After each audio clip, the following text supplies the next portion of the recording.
Welcome back. Here in America, going to school is a must. But Megan, during your trip to Kenya, you found it's actually a privilege. It is, and most of the young refugees we met in Kakuma also believe that education is the key to ending the cycle of hardship and poverty inside the refugee camp. Take a look. I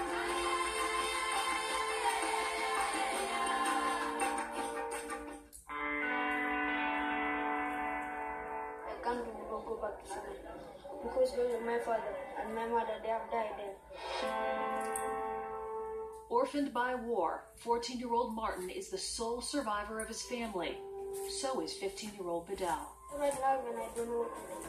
While nothing can change the past, the boys hope education will brighten the future.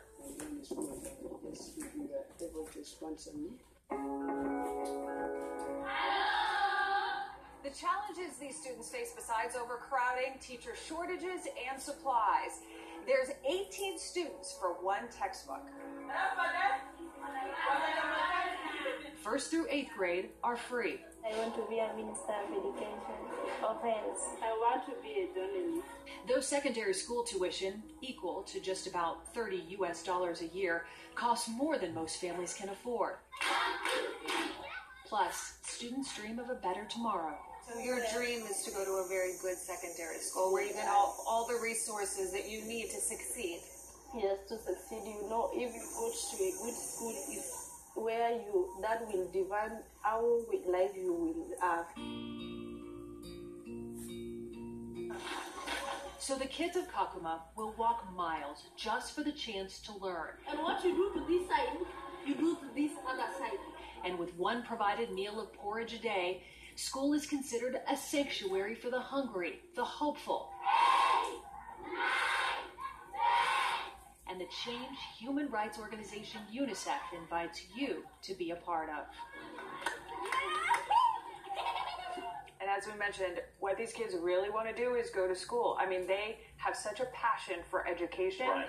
and it's so hard to think about because, I mean, you know, when we were kids, we didn't want to go to school all the time. But those, I mean, every single child that we talked to was like, education, education. And they do so much to get that education. As we mentioned, they walk for miles. There's no electricity in the camp. Right. So they're having to study by a fire at night. But the one issue is the ability to go to like high school, Right. to go to school after 8th grade. And what happens after 8th grade? Well, after 8th grade, they basically have to test into those higher schools. And so if they test into them, which many of them do not because the quality of education is not so good, it costs $30 a year for them to go to that high school. And a lot of them can't even afford it.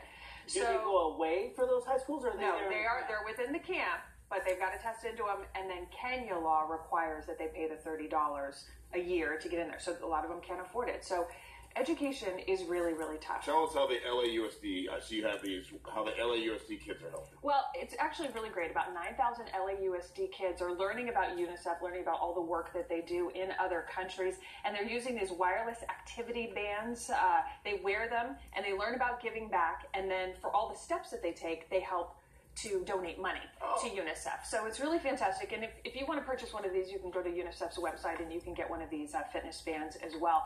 We also want to, of course, encourage you to donate if you can. No amount of money will be missed. I mean, the smallest amount will go so far. Go to our website, ktla.com/UNICEF to donate any amount of money. You can also text KTLA to 864-233. That spells out UNICEF to donate $10 to UNICEF USA. And coming up tomorrow, more inspiration. We're going to introduce you to a woman who found a way to garden in the middle of that desert, plus a school that's 100% donated and supported by UNICEF. Yeah, it's bringing art therapy to kids who've suffered trauma and really doing a lot of wonderful work there. That's coming up tomorrow.